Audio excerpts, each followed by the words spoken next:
ठीक है, next news है Britain economy fall into recession.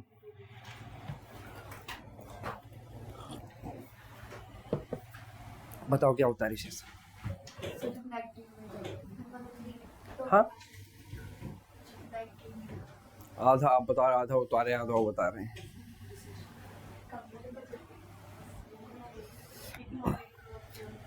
Economic growth जब नेगेटिव हो जाती है, बताओ। नहीं, पूरा नहीं बता रहे, आधा बता रहे हो। देखो, रिसेशन एक इकोनॉमिक फिनोमिना है।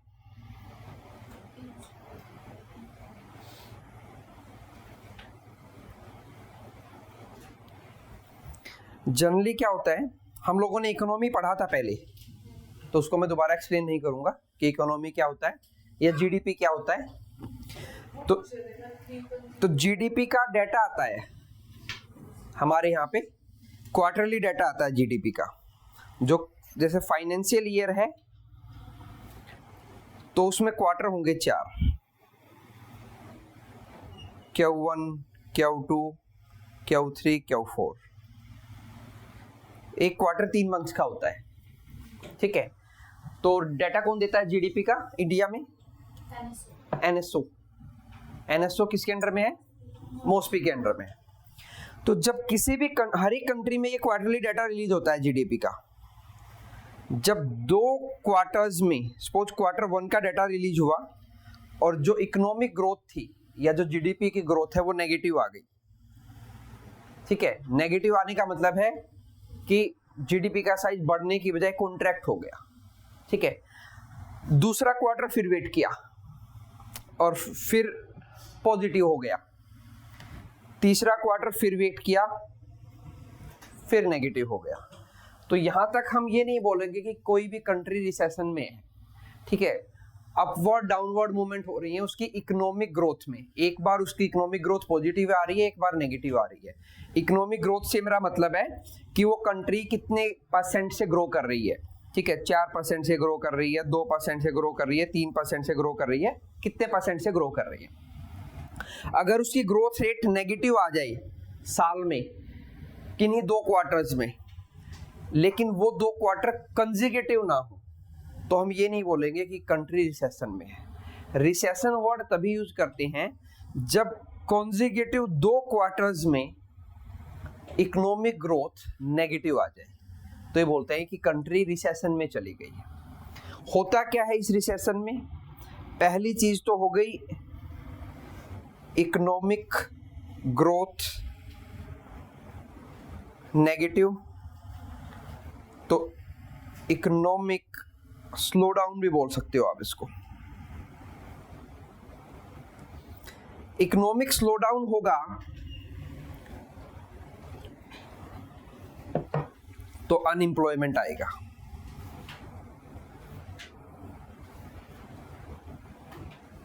तो ये चीजें रिसेशन में होती हैं। रिसेशन मतलब 2 कंसेक्यूटिव क्वार्टर्स में नेगेटिव ग्रोथ आना, उसके बाद इकोनॉमिक स्लो डाउन आ जाएगा और अनएम्प्लॉयमेंट उसके साथ कपल्ड होगा, ठीक है। ये फिनोमिना रिसेशन में होता ही होता है, क्योंकि इकोनॉमिक साइकिल रुक जाएगा, इकोनॉमी ग्रो नहीं कर रही तो इंडस्ट्री भी ग्रो नहीं करेगी। Remember IIP, index of industrial production, तो वो भी ग्रो नहीं करेगा, ठीक है। ऐसा तो हो ही नहीं सकता कि IIP ग्रो करे और इंडस्ट्री ना ग्रो करे, सॉरी जीडीपी ना ग्रो करे। अगर IIP ग्रो करेगा तो जीडीपी ग्रो करेगी ही करेगी, ठीक है। तो इसका मतलब IIP भी ग्रो नहीं कर रहा, इंडेक्स ऑफ इंडस्ट्रियल प्रोडक्शन जो मैंने पढ़ाया था पिछली कुछ क्लास में। अब इन दो, यहां तक तो हो गया रिसेशन। अब इसमें अगर एक और चीज ऐड हो जाए,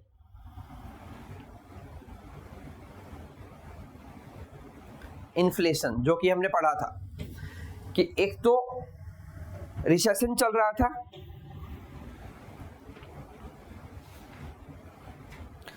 उसमें इन्फ्लेशन और ऐड हो गया, तो इसको क्या बोलेंगे मोहिनी? नहीं, स्टैगफ्लेशन।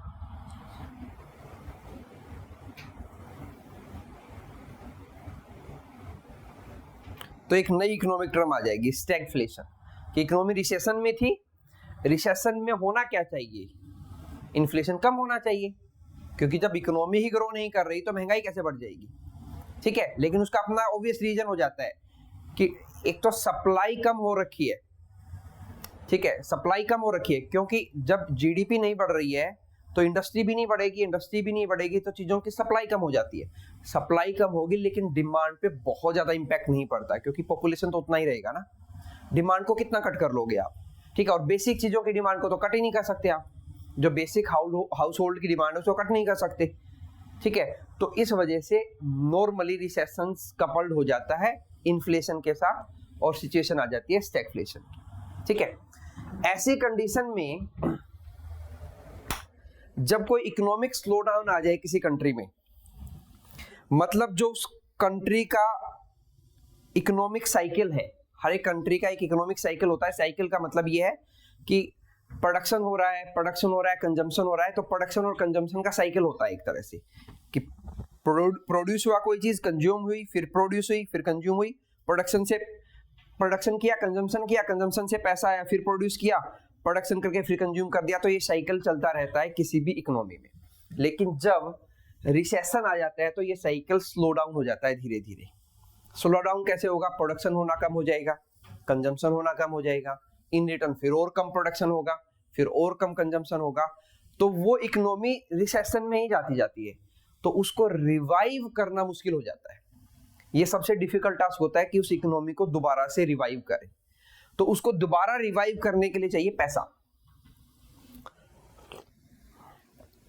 प्रॉब्लम ये होती है किसी भी रिसेशन में गई इकोनॉमी में ना तो एफडीआई आएगा, फॉरेन डायरेक्ट इन्वेस्टमेंट जो हमने पढ़ा था, कोई क्यों पैसा लगाएगा किसी डूबते हुए जहाज पे, ठीक है।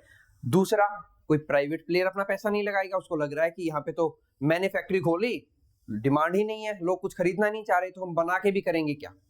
तो ऐसे में काम बढ़ जाता है गवर्नमेंट का कि उस मतलब एक तरह से नियरली डेथ की तरफ जाती हुई इकोनॉमी को रिवाइव करना गवर्नमेंट का काम आ जाता है। गवर्नमेंट क्यों करेगा, क्योंकि गवर्नमेंट वेलफेयर पॉलिसीज चलाता है, क्योंकि सोशलिस्ट गवर्नमेंट है। जनरली नॉर्मली डेमोक्रेटिक कंट्रीज हैं तो सोशलिस्ट गवर्नमेंट होती है, तो उनकी रिस्पॉन्सिबिलिटी है इन्फ्लेशन को कंट्रोल रखना और एम्प्लॉयमेंट को जनरेट करना। तो फिर गवर्नमेंट क्या करती है, इस स्लो हुई इकोनॉमी में वैसा ही कुछ करती है जैसा, पता नहीं आप में से कितनों ने देखा होगा, हैंडपंप में कई बार क्या होता है, पानी नहीं आता तो क्या करते हैं, पानी डालना पड़ता है पहले, ठीक है।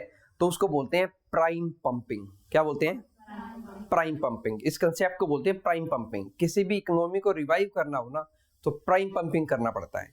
तो मतलब प्रोड्यूस क्या कर रहे हैं हम यहाँ पे इकोनॉमी में, क्या प्रोड्यूस कर रहे हैं, नल से तो क्या प्रोड्यूस कर रहे थे, पंप से वाटर, तो डाला क्या, वाटर। यहाँ क्या प्रोड्यूस करना है, अल्टीमेटली पैसा, तो डालना भी क्या पड़ेगा, पैसा। तो उसको बोलते हैं प्राइम पंपिंग। जब किसी स्लो होती या रिसेशन में आई हुई इकोनॉमी को रिवाइव करना हो, तो एक पर्सन थे जॉन मैनियार्ड कीन्स, जेएम कीन्स। तो इन्होंने एक सॉल्यूशन निकाला ऐसी इकोनॉमीज को रिवाइव करने का, कि ऐसी नीचे गई हुई इकोनॉमीज को कैसे रिवाइव किया जाए। तो उन्होंने बोला कि प्राइम पंपिंग करो।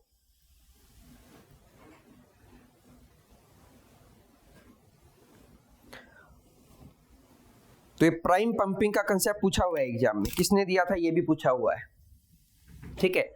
तो क्या करेगी गवर्नमेंट, क्या करेगी गवर्नमेंट, पैसा डालेगी। कैसे डालेगी, या तो कंज्यूमर्स को पैसा देगी कि वो खरीदे, ठीक है, खरीदेंगे तो प्रोडक्शन, डिमांड बढ़ेगी तो प्रोडक्शन अपने आप बढ़ जाएगा, ठीक है।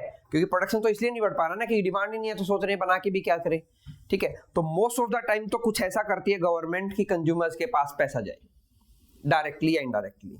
या तो इन्फ्लेशन को कम करेगी, महंगाई कम हो, ताकि वो जितना पैसा उनके पास है, हमने पढ़ा था कंसेप्ट कि इन्फ्लेशन क्या करती है, परचेजिंग पावर को कम कर देती है करेंसी की। तो गवर्नमेंट का काम है परचेजिंग पावर को बढ़ाना, तो या तो इन्फ्लेशन कम करे, लोगों के पास जो पैसा है उससे परचेजिंग पावर बढ़े, परचेजिंग पावर बढ़ेगी तो वो ज्यादा परचेज करेंगे तो ज्यादा प्रोडक्शन होगा, या फिर उनको डायरेक्ट पैसा दे, ठीक है। डायरेक्ट पैसे के लिए भी कई कई उनमें तो स्कीम है, एक यूबीएस स्कीम होती है, universal basic income, UBI, sorry not UBS, universal basic income. Universal basic income क्या होती है कि कई कंट्री ऐसे होती हैं अपने कंट्रीज के हर एक सिटीजन को एक मिनिमम अमाउंट पैसा देते हैं, जो हमारे यहाँ पे एक तरह से किसके फॉर्म में मिलता है, पेंशन की फॉर्म में मिलता है, जो कुछ किसी को मिलता है, सबको नहीं मिलता, ठीक है। अलग अलग क्राइटेरिया होते हैं, लेकिन कुछ कंट्रीज सबको ही देती है कि आपको यूबीआई चाहिए। मोस्टली वो कंट्रीज करते हैं जहां पैसा ज्यादा है, यूरोपियन कंट्री छोटा कंट्री साइज है, पॉपुलेशन बहुत कम है, ठीक है, तो वो ऐसा कर पाती हैं। इंडिया में भी ये कंसेप्ट बहुत उठा था 2018 में कि इंडिया को भी ऐसा करना चाहिए कि हम यूनिवर्सल बेसिक इनकम दें, लेकिन प्रॉब्लम क्या है, लोगों के पास पैसा आएगा तो इन्फ्लेशन बढ़ जाएगा सीधा सीधा, तो इन्फ्लेशन ना बढ़े, और दूसरा गवर्नमेंट इतनी बड़ी पॉपुलेशन को पैसा दे भी नहीं सकती, ठीक है। तो ये जॉन मैनियार्ड कीन्स का कंसेप्ट था प्राइम पंपिंग, कि इकोनॉमी में पैसा डालो, ठीक है, कुछ पैसा प्रोडक्शन हाउसेज को भी, जो इंडस्ट्री उनको भी दे सकते हैं, उनका टैक्स कम कर देंगे, उनको कोई इंसेंटिव दे देंगे कि आप इतना प्रोड्यूस कर रहे हो तो आपको इंसेंटिव दे देते हैं, जितना ज्यादा प्रोड्यूस करोगे उतना इंसेंटिव ज्यादा देंगे। वो इंसेंटिव टैक्स की फॉर्म में भी हो सकता है कि जितना ज्यादा प्रोड्यूस करोगे कम टैक्स लगाएंगे, ठीक है, या आप इतने से ज्यादा प्रोड्यूस करोगे स्पेसिफिक तो हम आपको सब्सिडी दे देंगे, तो वो इंसेंटिव दे देती है गवर्नमेंट। तो कुल मिला के गवर्नमेंट प्राइम पंपिंग करेगी, पैसा डालेगी, इकोनॉमिक साइकिल को चलाएगी। पंप में पानी डाला, पानी आ गया, तो सबसे पहले क्या करते हैं, वापस से उस जहां से पानी निकाला है जितना, उसको वापस से भर के रख लेते हैं, दोबारा अगर ऐसा करना पड़े चले। तो गवर्नमेंट भी यही करेगी। गवर्नमेंट कुछ टाइम पे जब इकोनॉमी चलने लग जाएगी तो लोगों से टैक्स बढ़ा देगी वापस से, ठीक है, उस पैसे को वापस से ले लेगी लोगों से, ठीक है। तो इसको प्राइम पंपिंग का कंसेप्ट बोलते हैं, जो जॉन मैनियार्ड कीन्स ने दिया था। इसको कीनेजियन इकोनॉमिक्स भी बोलते हैं, ठीक है, कि किसी मतलब गड्ढे में गिरी हुई इकोनॉमी को या रिसेशन में गई हुई इकोनॉमी को बाहर निकालने का कंसेप्ट है ये। देन कुछ बात ब्रिटेन पे कर लेते हैं। ब्रिटेन के प्राइम मिनिस्टर अभी बने हैं कुछ टाइम पहले, कीयर स्टारमर,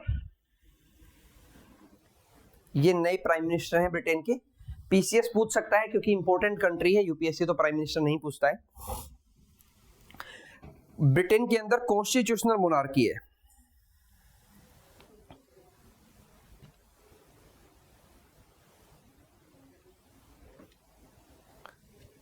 कॉन्स्टिट्यूशनल मोनार्की वो होती है जहां पे हेड ऑफ द कंट्री तो मोनार्की होगा, लेकिन वो भी कॉन्स्टिट्यूशन को फॉलो करेगा, कॉन्स्टिट्यूशन के रूल एंड रेगुलेशन को फॉलो करेगा, लेकिन हेड जो है वो नॉमिनेटेड ही रहेगा, इलेक्टेड नहीं होगा, ठीक है, जैसे इंडिया में तो रिपब्लिक है। देन हमने एक पढ़ा था जिब्राल्टर, जिब्राल्टर स्टेट याद है? जिब्राल्टर स्टेट मैंने बताया था किसकी टेरिटरी है, यूके की टेरिटरी है, यूनाइटेड किंगडम की, ठीक है। और जिब्राल्टर स्टेट किसको कनेक्ट करता है? स्टेट क्या होता है? Narrow water body connecting to larger water bodies. तो किस किस को कनेक्ट करता है? ठीक है, अटलांटिक ओशियन को मेडिटेरेनियन सी से।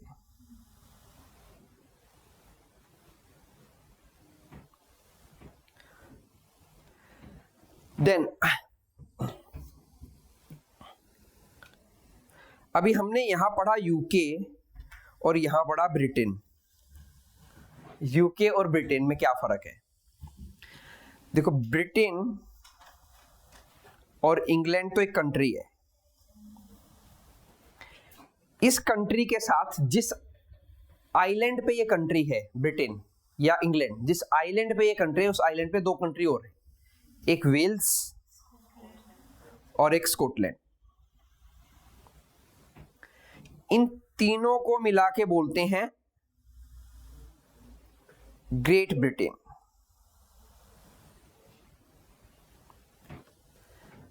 ब्रिटेन या इंग्लैंड प्लस उसी आइलैंड पे दो कंट्री और हैं, वेल्स और स्कॉटलैंड, इन तीनों को मिला के बोलते हैं ग्रेट ब्रिटेन।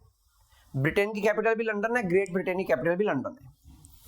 ग्रेट ब्रिटेन के साथ में एक और आइलैंड है जिसमें दो कंट्री हैं। वैसे तो आयरलैंड है कंट्री, लेकिन उसके दो पार्ट हो रखे हैं। ऊपर वाले को बोलते हैं नॉर्दर्न आइलैंड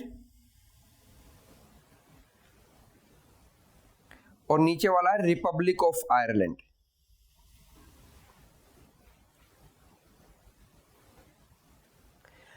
तो ग्रेट ब्रिटेन के साथ अगर हम नॉर्दर्न आयरलैंड को और मिला दें तो वो बन जाता है UK, United kingdom. United kingdom की कैपिटल भी लंदन है। और अगर हम यूके के साथ रिपब्लिक ऑफ आयरलैंड को और मिला दें तो इसको बोलते हैं ब्रिटिश आइल्स।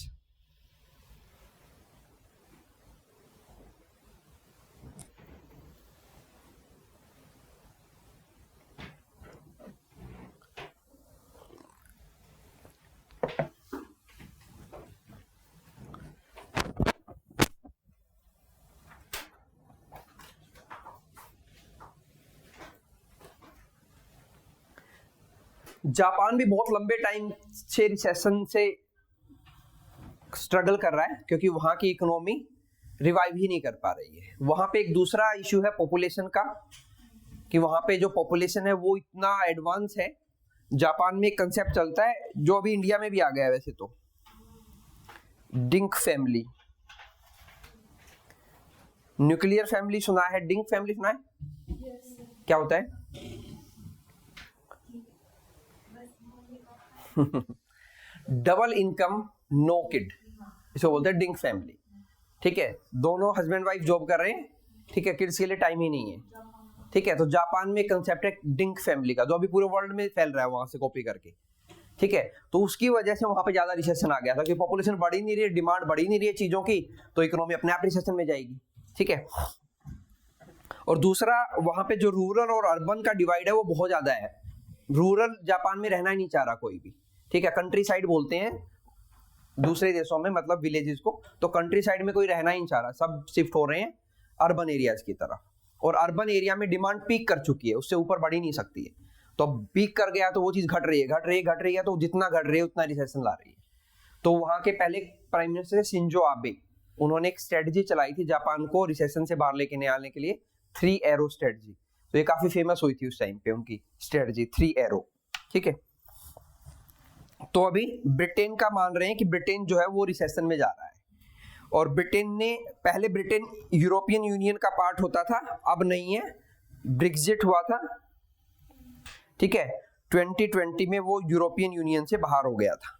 ठीक है, ब्रेक्जिट का मतलब था ब्रिटेन का एग्जिट फ्रॉम यूरोपियन यूनियन, उसके लिए पोर्ट मोन्टी वर्ड था ब्रेक्जिट। किसके? हाँ, बाकी है यूरोपियन यूनियन का पार्ट,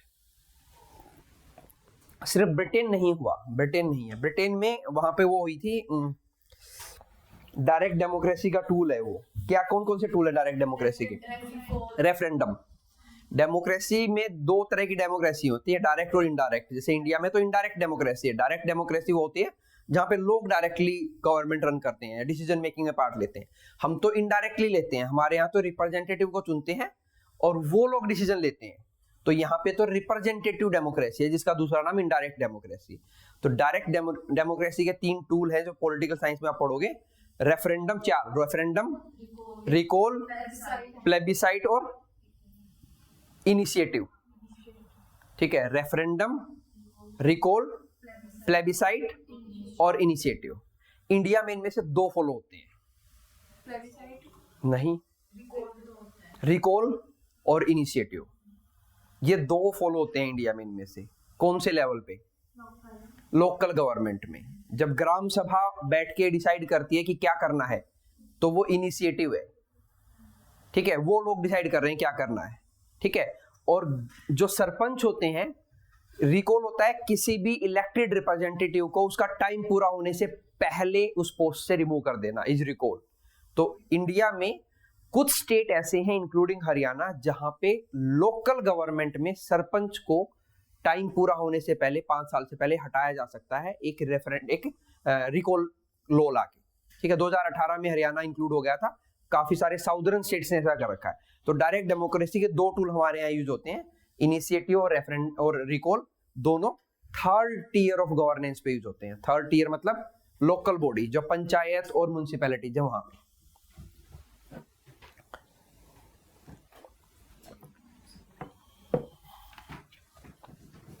नेक्स्ट न्यूज है, enforcement directorate find no FEMA violations in Paytm payment bank case.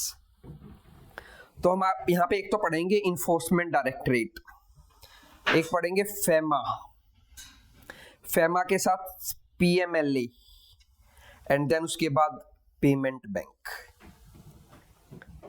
Enforcement directorate nodal agency है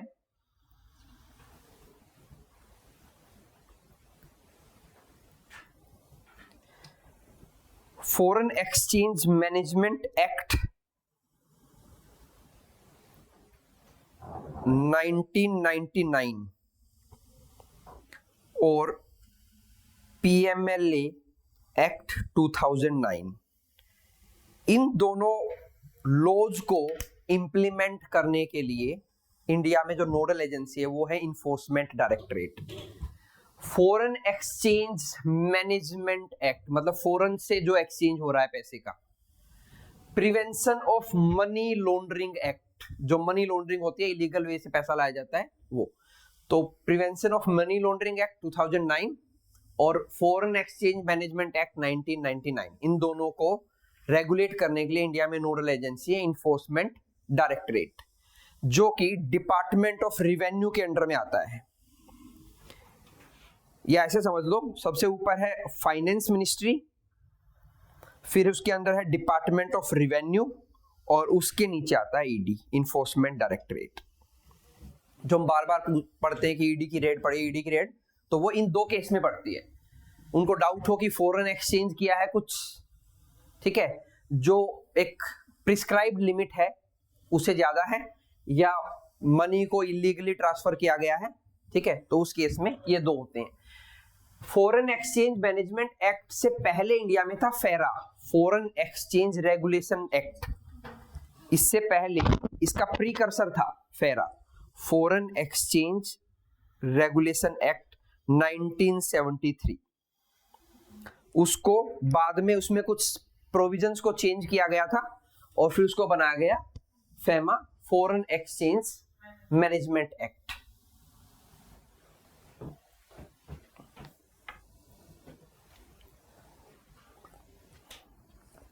तो हमें ये पता हो कि ये इन एक्ट के ऊपर नोडल एजेंसी कौन है, ठीक है, वो एजेंसी कौन से डिपार्टमेंट के अंडर में आती है और कौन सी मिनिस्ट्री के अंडर में आती है। देन उसके बाद बात करते हैं पेमेंट बैंक्स की। पेमेंट बैंक एक तरह के बैंक होते हैं लेकिन उनको फुल फ्लैश्ड बैंक नहीं बोला जाता। पेमेंट बैंक्स की रिकमेंडेशन दी थी डॉक्टर नचिकेत मोर कमेटी ने।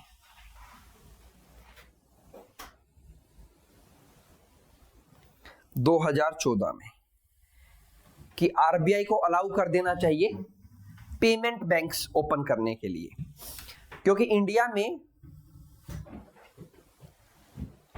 फाइनेंशियल इंक्लूजन बहुत कम है। फाइनेंशियल इंक्लूजन, हाँ नहीं, एग्जैक्ट समझाओ क्या।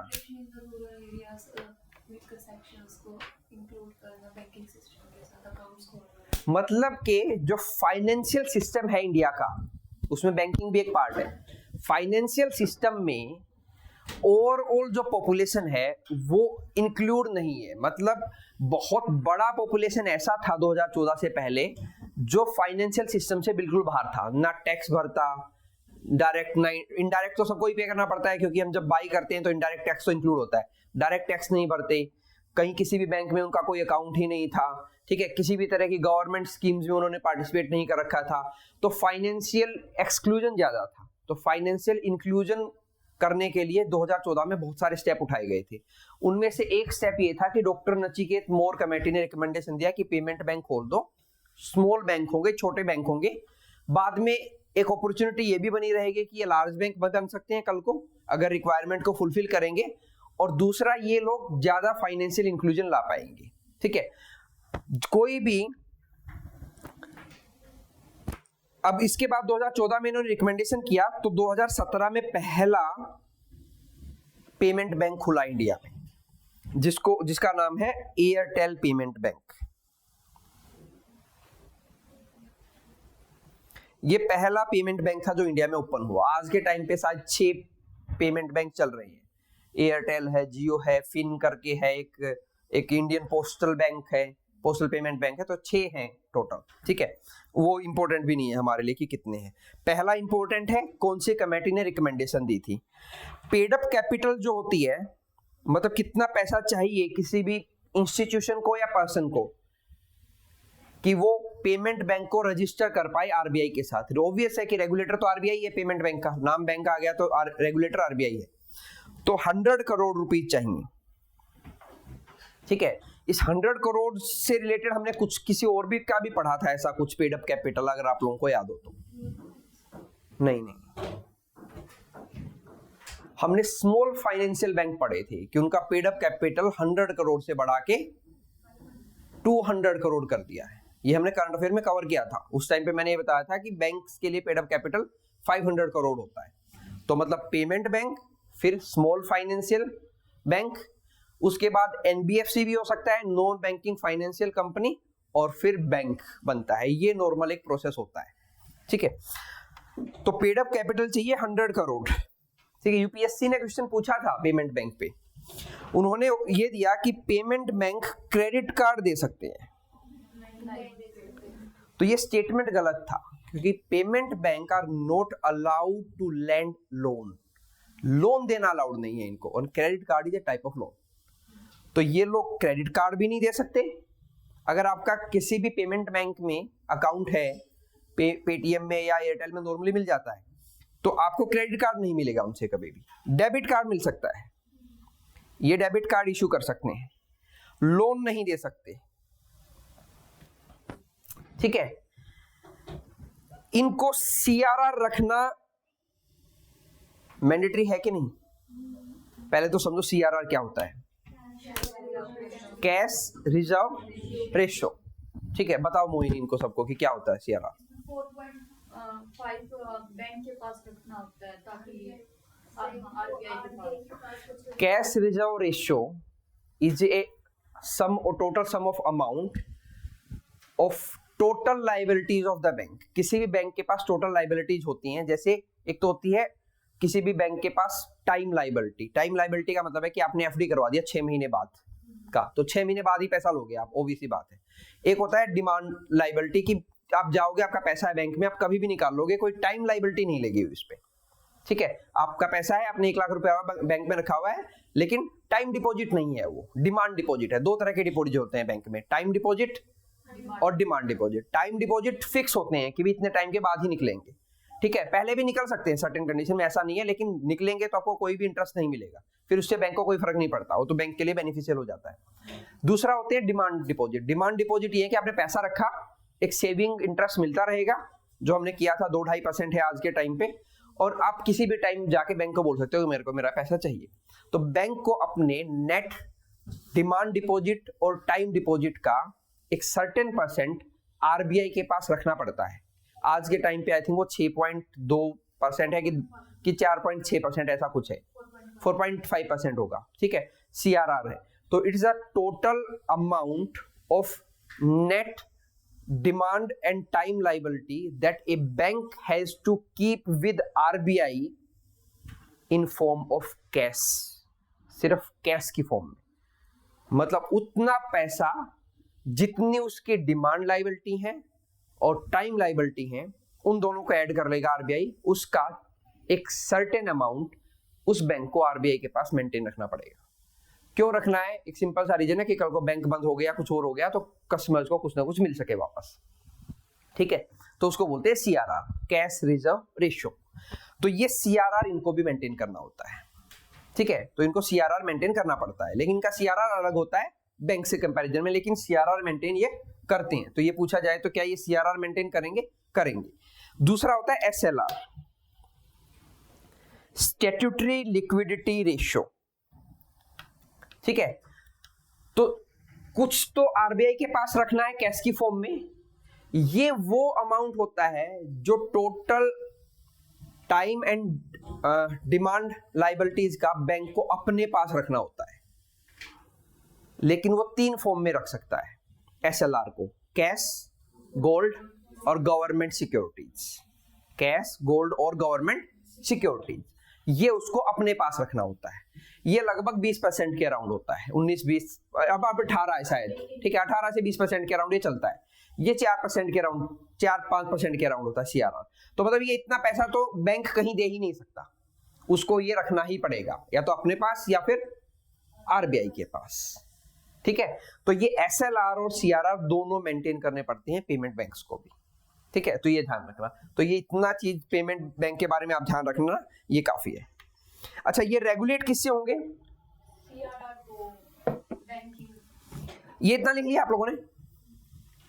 अब अगर कोई मुझे पेमेंट बैंक ओपन करना है तो वो रजिस्टर होगा under company act 2013। It has to be registered under company act 2013 का एक एक्ट है, तो एक कंपनी रजिस्टर होगी उसके अंडर में, ठीक है। और ये रेगुलेट होगा या गवर्न होगा, govern by banking regulation act of 1949। 1949 में बैंकिंग रेगुलेशन एक्ट आए थे बैंकों को रेगुलेट करने के लिए, और बैंक उसी टाइम पे आरबीआई का नेशनलाइजेशन हुआ था। हमने पढ़ा था 1949 में आरबीआई को नेशनलाइज किया गया था। नेशनलाइज करने का मतलब उसको गवर्नमेंट बैंक बनाया गया था, उससे पहले वो प्राइवेट बैंक था एक काइंड ऑफ, ठीक है। दूसरा आरबीआई एक्ट 1934, इसके अकॉर्डिंग भी इनको रेगुलेट किया जाता है। तीसरा है payment and settlement act of, payment and settlement act कितनी बार पढ़ा हम लोगों ने? 2007 नहीं जाना आया, एनपीसीआई बना था, तो वही तो था payment and settlement act.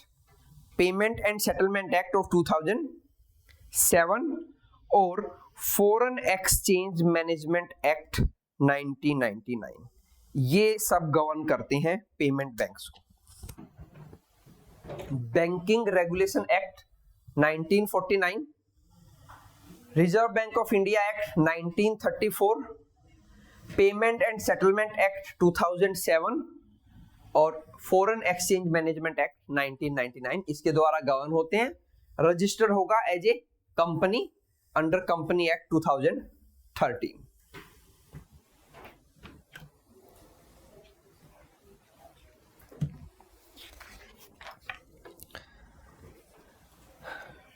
Next है IREDA and PNB to co-finance green energy projects. तो यहां पे एक तो हम पढ़ेंगे Indian renewable energy development agency की ये क्या चीज है, और पीएनबी के बारे में भी थोड़ा सा पढ़ेंगे, क्योंकि ये इंडिया का second oldest public sector bank है। ओल्डेस्ट पब्लिक सेक्टर बैंक है इंडिया का इलाहाबाद बैंक, 1865 में बना था और 1894 में बना था PNB. Renewable energy development agency ये 1987 में बनी थी।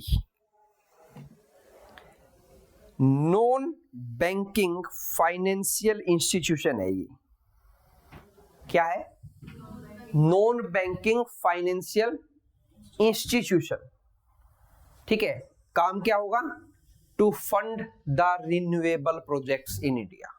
इंडिया में जितने रिन्यूएबल प्रोजेक्ट्स लगेंगे उनकी फंडिंग करेंगे।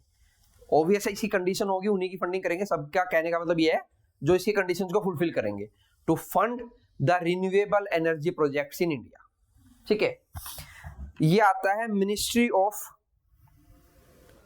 किसके अंडर में आना चाहिए लॉजिकली?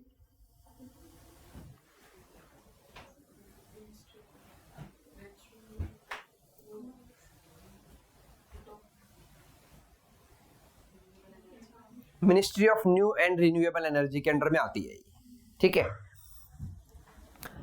तो ये तो हो गया Indian renewable energy development agency, जो एक नॉन बैंकिंग फाइनेंशियल इंस्टीट्यूशन है। 1987 में बना था to fund the renewable projects in India. Ministry of new and renewable energy के अंडर में आता है, मिनिस्टर है प्रहलाद जोशी। देन पीएनबी मैंने आप लोगों को बता दिया 1894 में बना था, नेशनलाइज हुआ 1969 में, इसका नेशनलाइजेशन हो गया था। ओल्डेस्ट बैंक है इलाहाबाद बैंक, 1865 में बना था। ठीक है, नेशनलाइजेशन की अगर हम बात करें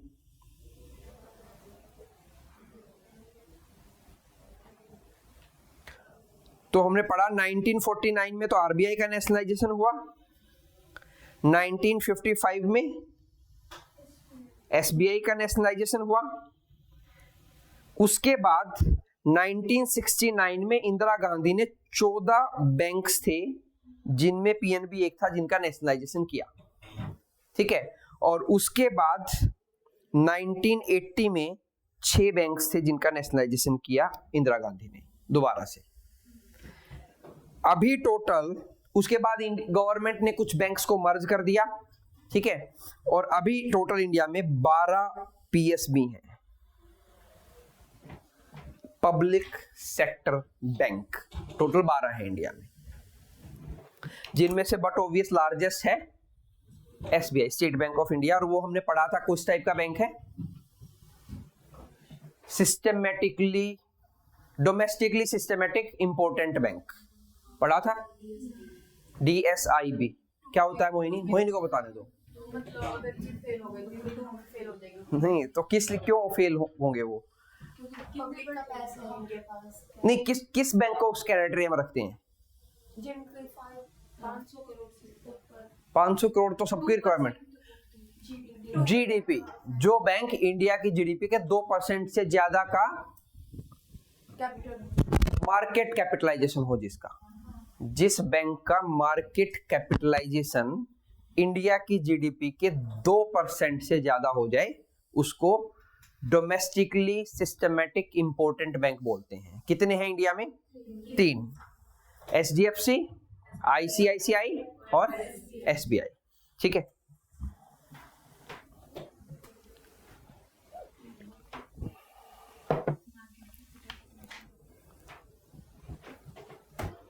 done. Centre approves 100% FDI in space sector. Next ये न्यूज है, और ये जो किया है 100% ये ऑटोमेटिक रूट से किया है। ये यूपीएससी के लिए इंपॉर्टेंट है, वैसे भी यूपीएससी के लिए इंपॉर्टेंट है कि हमने स्पेस में 100% एफडीआई अलाउ कर दिया है। बहुत कम सेक्टर होते हैं जिसमें गवर्नमेंट 100% एफडीआई अलाउड करता है। ठीक है, और स्पेस तो एक इंपॉर्टेंट सेक्टर है। ठीक है, तो 100% स्पेस में एफडीआई अलाउ कर दिया है। एफडीआई कौन देता है, कौन बताएगा? बदनेहा को बताने दो। कितनी बार पढ़ लिया हमने एफडीआई? एक बार ही पढ़ा है। चलो ये याद है, लेकिन ये नहीं याद कि होता क्या है।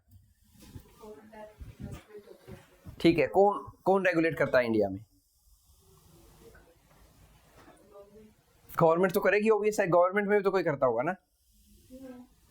कौन करता है? नहीं, हाँ नहीं, सेबी क्यों करेगा? हाँ नहीं, फाइनेंस मिनिस्ट्री नहीं करना।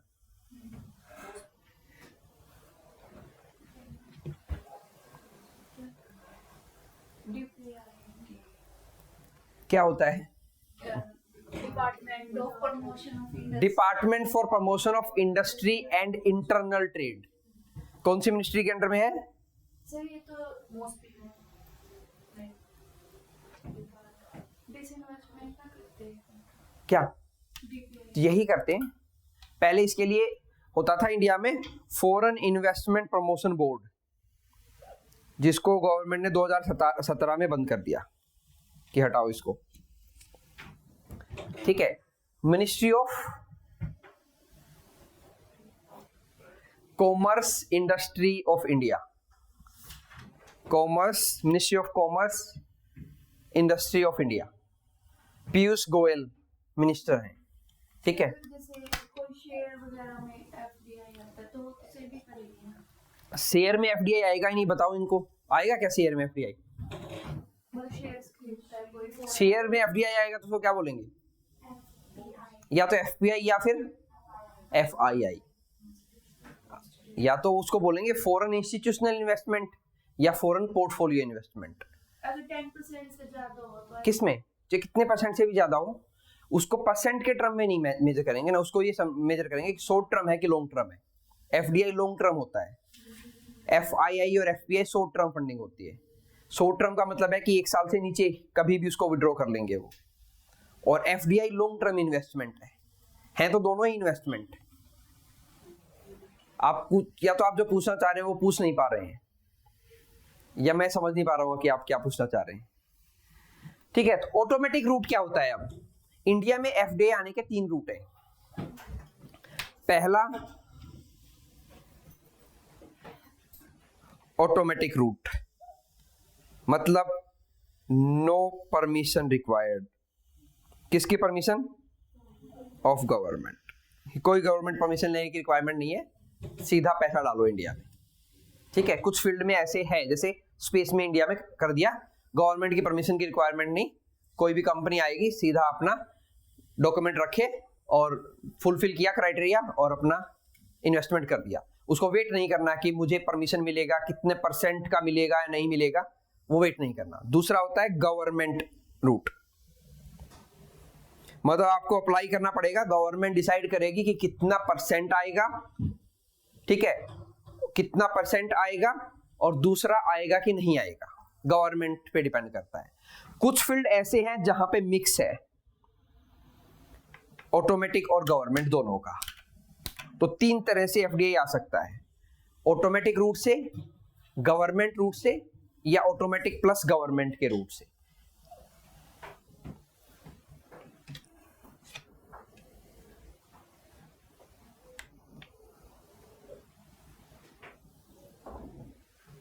जनरली गवर्नमेंट पहली बात तो 100% एफडीआई अलाउ नहीं करता है, दूसरी बात ऑटोमेटिक रूट से नहीं करता है, बहुत रेयर चांस होते हैं, क्योंकि उसमें फिर कितना भी पैसा आ सकता है, तो वहां पे प्रोबेबिलिटी बढ़ जाती है कि ब्लैक मनी जो है इंडिया से ही घूम के वापस से आ जाए, इंडिया में लग जाए, जो हमने पढ़ा अभी PML, prevention of money laundering act. ठीक है, कि इंडिया से पैसा गया, घूम के दूसरी कंपनी की विदेश से और इंडिया में ही लग गया। ठीक है।